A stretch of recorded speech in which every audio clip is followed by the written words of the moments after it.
What's up, guys? Pittsburgh White Shorts back again with another deck tech for you. Coming at you with a quick one this week because of the holiday weekend. I'm going to go over SAO Alicization Volume 2, Choice Pants. Done a lot of testing with this set since it dropped in English, and I wanted to focus on a build that was very streamlined, very simple to play, and then also only used Volume 2 cards, so it would be pretty cheap. I think I priced this out right before this video. It was somewhere between $80 to $100 after all the rares on TCG Player. You could probably get it cheaper from your LGS if they cracked product and stuff like that. So it should be very affordable, and it's pretty easy to pick up and play. You have a very streamlined game plan, a lot of duplicates and things like that. So the deck is very easy to pilot. So I'm going to jump right into the actual deck list. Here it is laid out. If you're just here for the list, we always have the link in the description. But leave us a like on the way out. That really helps us out. But as you can see, like I said, very minimal one-ofs, only 4 or 5 here, and they're very techy cards.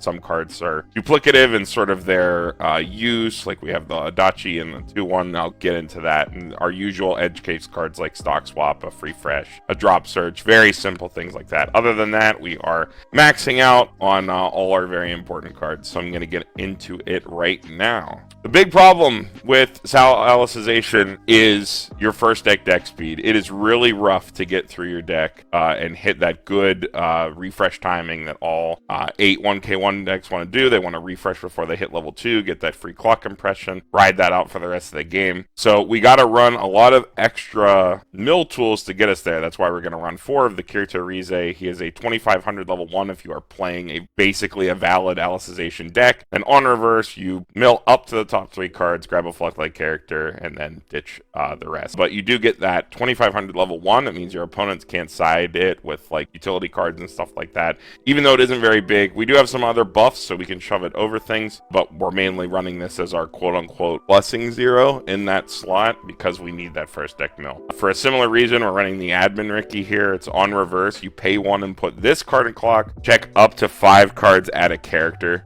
This is really just for our first deck speed. We're running this alongside the other Ricky. We're going to be punching ourselves in the face a lot at level 0, but it's really necessary for us to get through our deck and hit that first refresh timing. Without this card, you are really going to struggle to hit that good refresh. We also have another card. This is more for on your second deck when you have to mill out, or when you're just completely out of climaxes because our other stuff is during battle step. This is our real main phase mill. It's this Lifa. It is on play. You neg your opponent's entire center stage by 500, so you can kill some pesky utility cards, kind of like the admin right here, that are overloaded with 500 power, which is kind of nice. And then you can pay 1, sack this, check up to 4. Usually these profiles really aren't that great, but this is a necessary evil. We need this card to make sure we can move through our deck and have that sort of modular deck speed where we can choose how many cards we want to go during our main phase where it's most important. So we got to run 2 copies. So we have sort of these 9 cards dedicated just to getting through our first deck, which is kind of cringe that we need this many tools to get there, but without it, you really do struggle to hit that refresh timing. That's really, really important for a deck like this that has a really good payoff for compressing really hard. So just moving on to our other level 0s, another plussing level 0 we have is the Asuna and Yuki Riki. We have to run this card for our finisher. We'll get into that, but it's on attack. You choose one of your other characters, gets plus X. X is equal to that character's soul, so level cost 0 character is usually going to be plus 1k. It costs 2 characters, like 3 2s and stuff like that. 2 2s are going to be plus 2k. If you have a climax down, obviously that goes up, so it's got a little bit of utility in the late game. And then when it becomes reversed, we put the top card of our stock into our clock, and we send this to memory, and then we can salvage any Fluctlight character. So if you do have to resolve this later on in the game, it's not too bad because you can grab anything, but we do need to send a copy of this to memory to be able to play our really busted finisher. So we got to run 4 copies. We want to see it early. We don't want to waste sculpts on it. We have to get that into memory as quickly as possible. So yeah, pretty simple. Just another, clock plus there. So we're going to be punching ourselves a lot, but necessary evil. We do what we got to do, get through our first deck and get our memory condition set. Other card we have here, this other Asuna, is really cool. So this is an Apple Bonder to our level 1 combo. Apple Bond meaning that you pay 1 and add it to your hand instead of ditching. So it's just a pay 1 plus. You just rip that combo to your hand, and then it gives all of your combos on attack surveil, so you can look at top, either leave it there or bin it, and then it also gives them 1000 power. So it makes our combos scale better into the game, making sure that we can trigger clean, we can compress harder. And like I said, we're kind of scuffed for deck speed. Sometimes you're going to use multiple copies of this Asuna and multiple copies of your combo just to get through your deck with the surveil. Again, that kind of sounds cringe, but you do what you do to get through your first deck because it's really, really important. But being able to just, even surveil twice when you have 2 of these down, if you have another lane a Shumper with one of these, you're like running pretty clean because you're always making sure that you don't trigger on your first attack. Sometimes we do want to trigger choices and stuff to give us extra stock, which is nice, but we just have the ability to make sure that we always trigger clean when we're attacking with a combo, which is awesome, or force into pants or choice when we want. Very good utility. Also functionally just gives us 8 copies of our level 1 combo. We're a non-interactive deck, so being able to loop that all throughout the game to keep up our hand, even if we're forced to crash against standby or something like that, is really, really nice. Or we can use that Surveil to set up nasty side attacks since our combo is just on attack. Other level 0s here, we got 3 of the Brainstorm. This is just the Alicization Volume 2 Brainstorm. It is a Elfrest salvage, just a pretty simple Brainstorm. We don't want to dedicate like sculpts on it, so we're running 3, but you could probably get away with 2 if you want to squeeze something. Gives your center position an extra 500 power. Usually never relevant, but it is kind of cool with your Admin Ricky and your Asuna Ricky, your Asuna and Yuki Ricky, so that your opponent can like neg 500 them. Like it's kind of cool against Slime and in the mirror because you can put those cards in the center. Your opponent can't just randomly dunk them with those minus 500 power effects. So a little bit of utility there. And then one of the Ronnie Drop Search. Just a normal pay 1, ditch 1, search your deck for a Fluctlight, but it also has this nice alarm effect. If it's on the top of your clock, if you have 3 or more other Fluctlight characters, you can draw ditch. Kind of useful. It's like 2 filters on 1 card. The alarm is a little bit of awkward timing, but because it is only 3 or more, this is live at level 0 and early levels more often than not.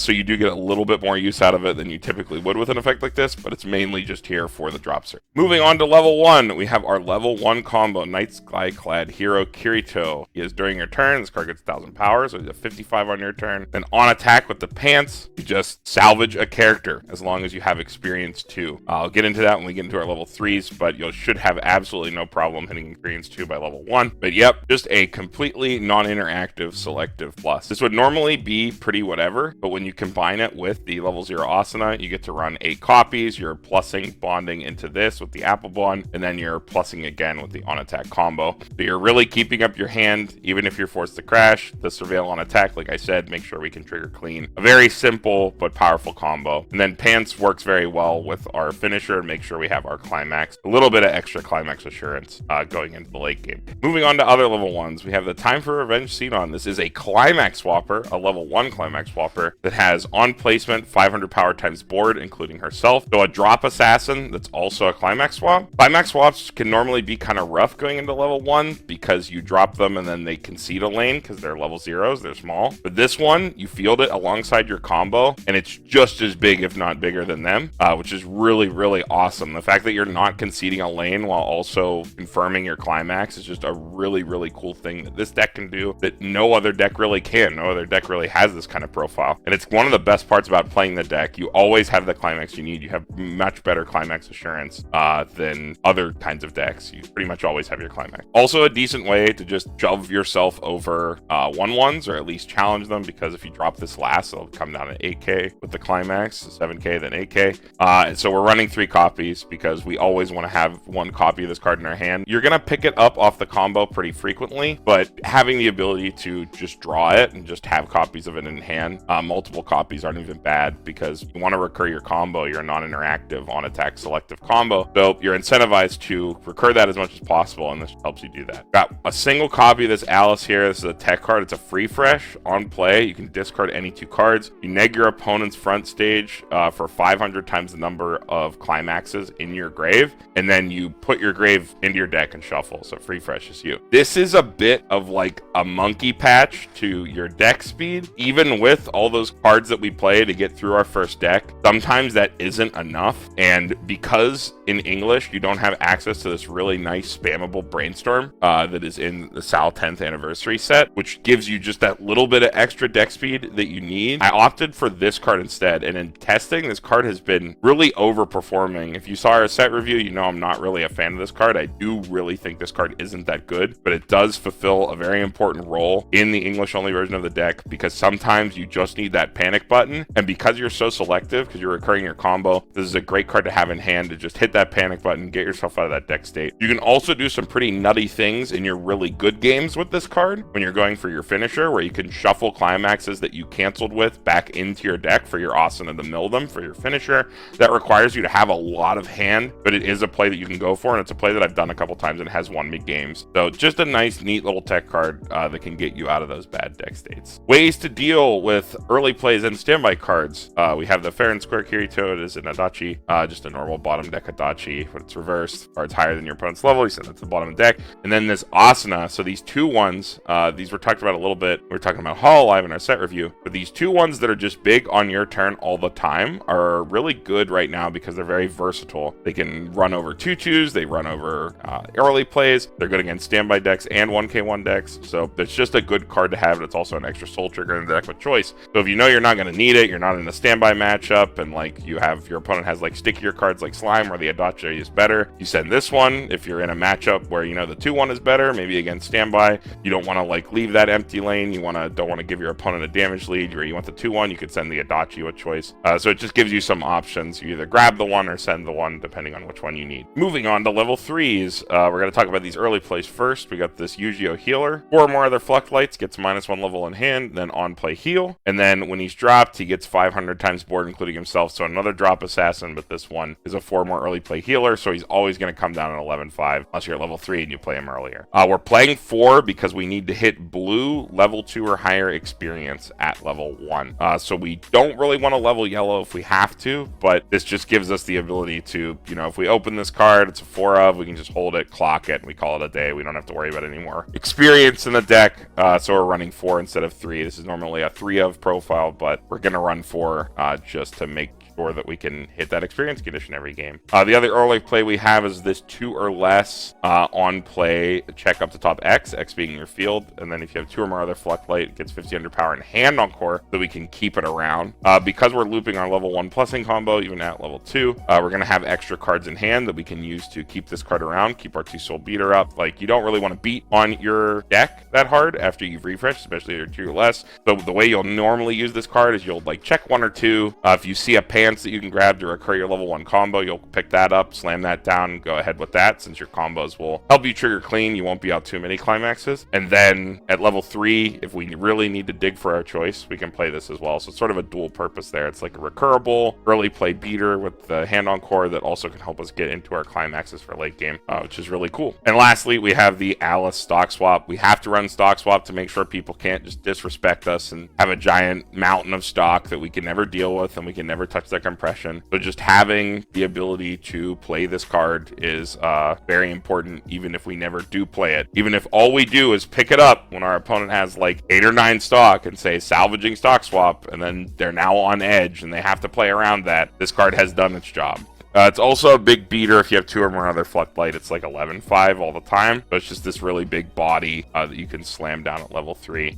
Not the best auxiliary effect for a stock swap, but again, like, this is just here for the stock swap. Modern decks, you got to play some kind of decompression so that you can put your opponent on edge. And the finisher, the entire reason you're playing this deck: Unbending Fighting Spirit, Asuna, on play healer, and then on attack with Mother's Rosario, which has a couple different climax printings. I'll get into that in a second. You can pay 2 and ditch 2. You mill the top 11 cards of your deck, and then you burn 1 to your opponent X times. X is equal to the number of climaxes you reveal. So this card turns your compression that you was using to cancel into things that you can kill your opponent with. So if you're having a semi-normal to good game with this deck, you're usually going to have somewhere between a 18 to like 24 card deck when you go into your final turn. If you have 6 or more climaxes there and you field 2 of this Asuna, which is all you're going to be able to do. Triple Asuna is like a myth. That is for your most high roll of high roll games. So many things have to go right for that to work. You're going to slam down 2 of this. You're going to mill out your entire deck on with your attack. So you're going to ping 1, hopefully 6 or 7 times, and that's just death from 3-0. You can sometimes kill people even farther than that. You can even go for stuff where you mill over your current deck. Let's say you have 4 or 5 climaxes in a smaller deck. Let's say like 11, like somewhere between 10 to 15 cards. You like attack with one of your other characters, you mill out your whole deck with Asuna, you go over your next deck, and then you try to mill even more because you're still compressed. And then if you happen to draw or trigger climaxes, you can always pay them out with the effect, ditch them, go back over your next deck.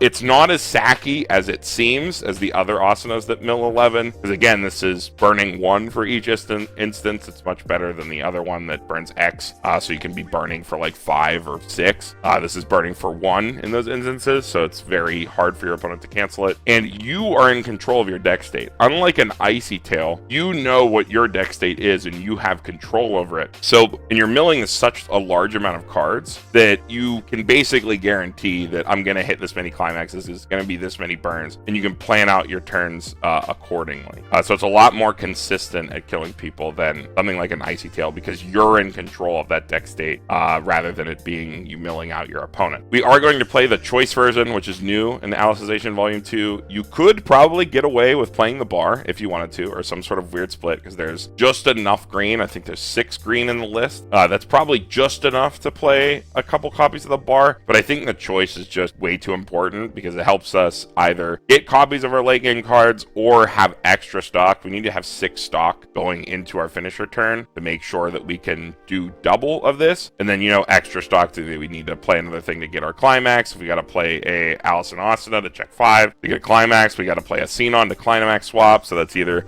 8, 7, 9, somewhere around there, to make sure that we can consistently do double Asuna. So the choice sort of helps us on both ends there. That's why choice is such a powerful climax, because it can help you in both ways. It can either give you stock or it can give you hand, which is something no other climax can do. The bar would be nice. That's some even additional climax assurance, but I think for the stock soul, I think choice just does what stock soul does better in almost every way. So probably aren't going to see a stock soul, though it is yellow. It would be funny to run a couple of that, maybe get your opponent with a trigger, which you could mess with if you want to, but I think for choice is probably the way. And there's the deck list laid out again. Like I said earlier, lots of multiples. The one-ofs that we are running are truly like our techs, and then, you know, the 1/1 Adachi and the 2/1 Asuna, those are pretty interchangeable. If you like one or the other better, you can always just run more of it, but I liked having the 1/1 split, so that's kind of a quote-unquote 2 of, so only 3 real 1-ofs there: the Free Fresh, the Alice Stock Swap, and the Ronnie Drop Search. But other than that, lots of repetition. We gotta have a lot of those mill cards to get through our first deck. We're gonna loop our level 1 combo. We're gonna use the Xenon Climax Swap to make sure we always have the right climax we have in hand, and then we're gonna compress with making sure that we can trigger clean with our Kirito, and then just burn out our opponent with Asuna, I've burned one like upwards of like 7, 8 times going over 2 decks before, just completely murder your opponent. I've killed people with a single Asuna, milling like a ludicrous amount of climaxes. Like, even in those games where you take a lot of damage and you drop at like 3-4, 3-5, and you're just super compressed, and you normally be like, oh, like, what do I do? Do I like try to sit on this? Do I try to heal down? You like play down your Asunas and you just murder your opponent. So like, even in those games where you take unnecessary damage, as long as you can untap and you can play the combo, you just murder your opponent because your deck is so compressed, because you ate damage you weren't supposed to, and now there's a ton of climaxes in your very small deck, and you just drop and delete people from level, even like, you know, high level 2. Really destructive finisher. But yeah, deck is pretty cheap, $80 to $100, like I said. Pretty good jump in point if you're just like testing the waters with White Schwartz. You don't want to spend too much, but you don't want to play something that is, you know, considered quote unquote lower tier or not as powerful. This is an extremely powerful deck. They can keep up with the English meta. You're not going to be conceding much playing this over some other 8-1K1 like level 1 into level 3 combo. It can be very destructive and very powerful for not a lot of cash. So you can just jump in there, give this a try. And if you want to even give it a try before you pick it up, you can hop on Weiss Fight, which is an online simulator that runs in your browser. We always link out to it at the ends of all of our videos. You can find that stuff in the description. We have these other links on here that we have all the time, the Facebook groups, the Discord, but I don't really want to talk about that. I mostly want to talk about Weiss Fight. You can grab the Encore Decks link from the description, plug it in there, hop on, play with people from all around the world right in your browser, and just give it a try. There's also a Discord that you can join to give feedback on Weiss Fight. The dev is very responsive to that feedback to sort of make the app as good as it can be, so definitely give that a look. And there's also a Patreon to support Weiss Fight. If you'd like to support that project, there's always work going into it to make it better and better. And with that, Pittsburgh White Schwartz signing off. We'll see you guys in the next one.